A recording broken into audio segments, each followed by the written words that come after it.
Here with head coach of Otterbein men's basketball, Todd Adrian. Todd, it was only about 18 months ago that we sat down within the first couple days that you were hired to be the head men's basketball coach here at Otterbein University. What's the last 18 months been like?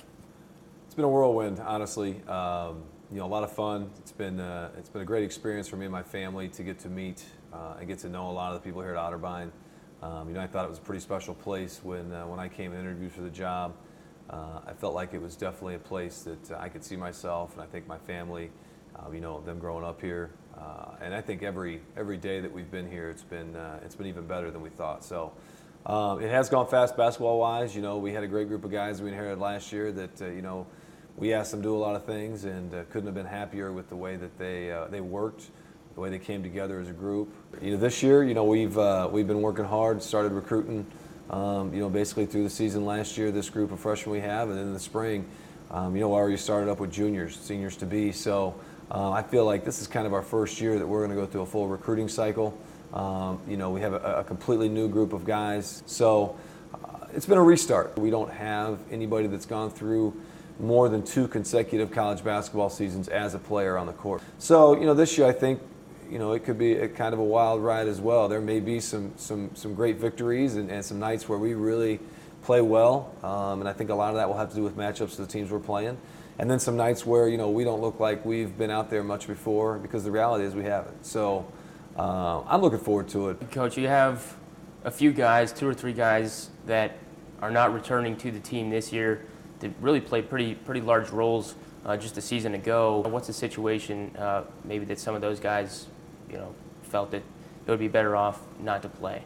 Well, there's a couple of reasons. And one of the first ones is academic. One of the young men was doing some student teaching, and it just didn't fit in with our schedule basketball-wise, spanning 2 semesters. So, that's one of the things.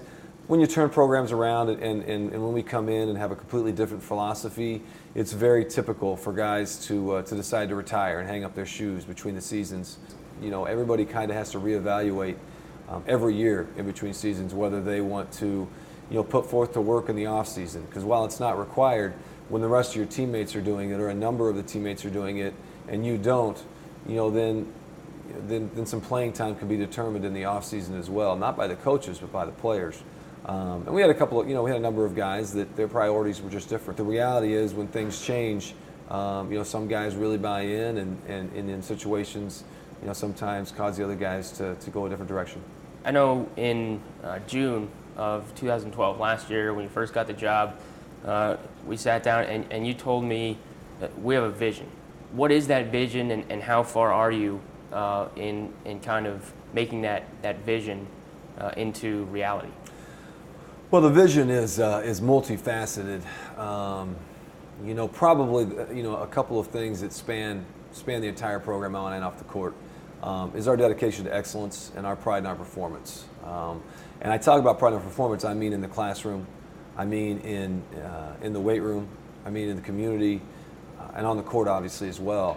Of our guys that came back, that decided to come back and play this year, we have a 3.45 returning GPA. That's as high as I've ever been a part of. So, those guys were getting it done in the classroom, and that's been something that we always stress. And I stress that to the freshmen, the new guys, not even just the freshmen, but the new guys, transfers included. First day they were on campus is our commitment to excellence. It starts in the classroom.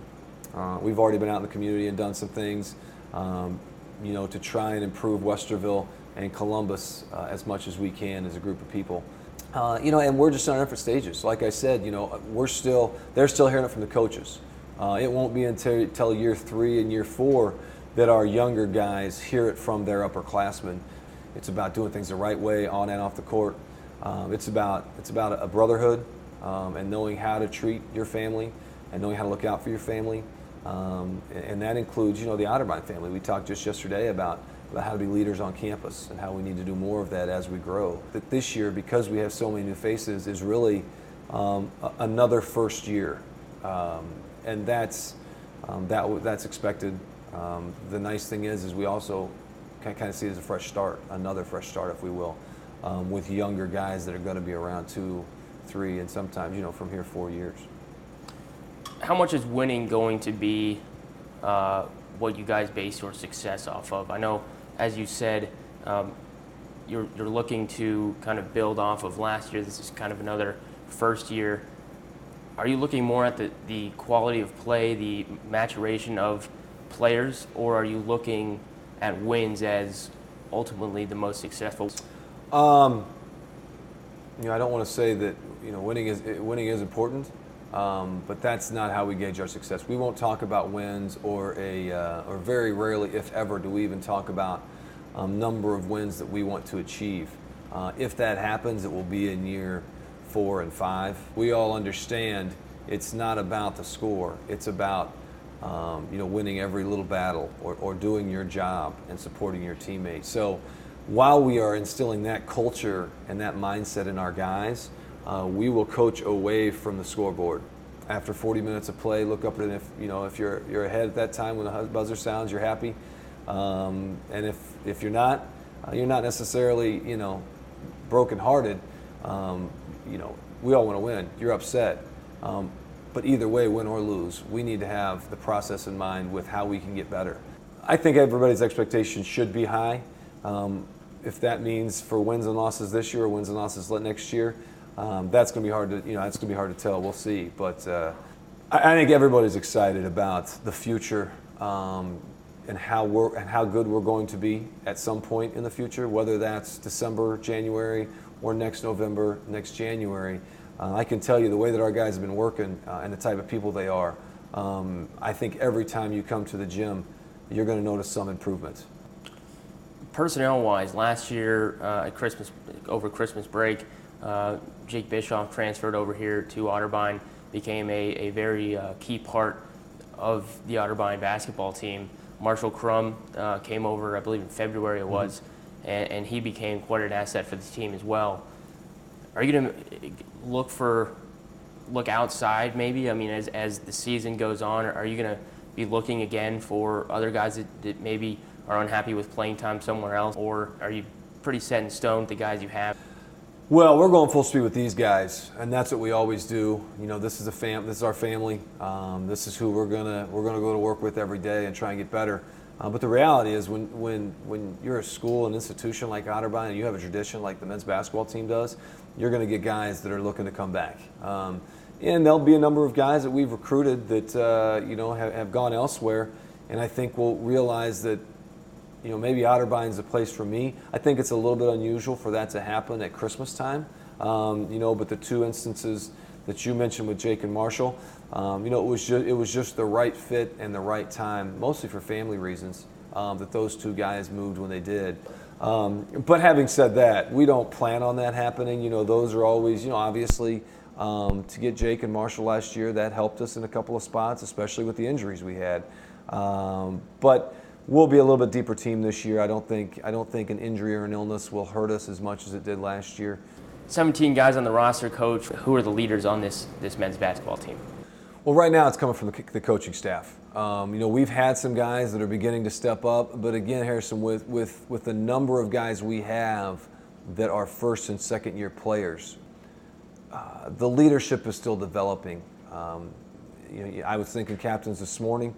I don't know when and if we'll name captains. And it's not ever anything that I want to push on anyone or that I want to hurry, because I think when you do become a captain, it's a pretty meaningful thing, and I want to make sure that those are the right guys when they get named and they have the right attributes, and that their teammates feel the right way about them. You've hinted a couple times that this is going to be a team that relies heavily on their ability to shoot. How are you guys going to manage the on and off nights that guys typically have shooting the basketball? Well, we're going to focus a lot on defense in practice, so that we don't have to relying on it. It won't necessarily be what we do. We won't have to have it to win every night. While that is a strength of ours, I feel like we've really had some guys take some big time steps in the post. So I think we're going to have a lot more consistent, not just a score, but we're going to have a lot more consistent scoring out of that post position.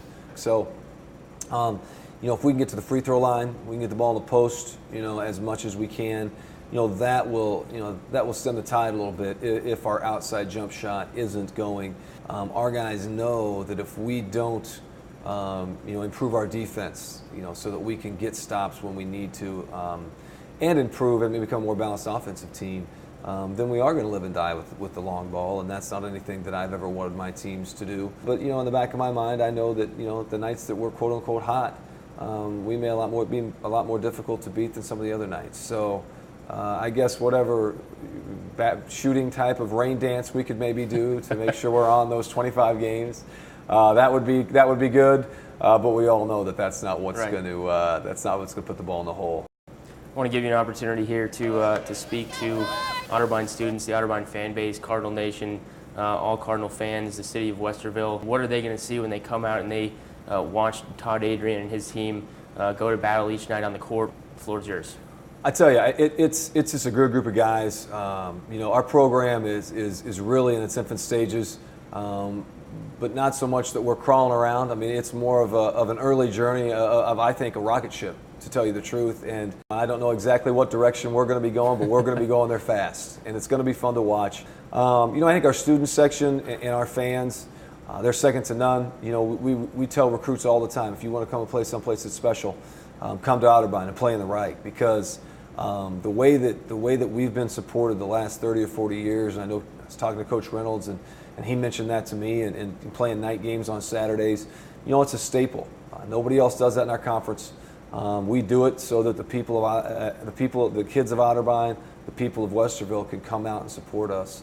That's what makes what makes the experience special. And we take it very seriously. We want to put a product on the court that they're going to be proud of. I know last year in February when we packed it for the Capital game, that was something our guys will never forget. That's the kind of atmosphere that I think only Westerville and the students and the staff of Otterbein can produce Division III basketball-wise, and our guys are looking forward to representing very well on the court and doing anything we can to deliver a great experience to everyone.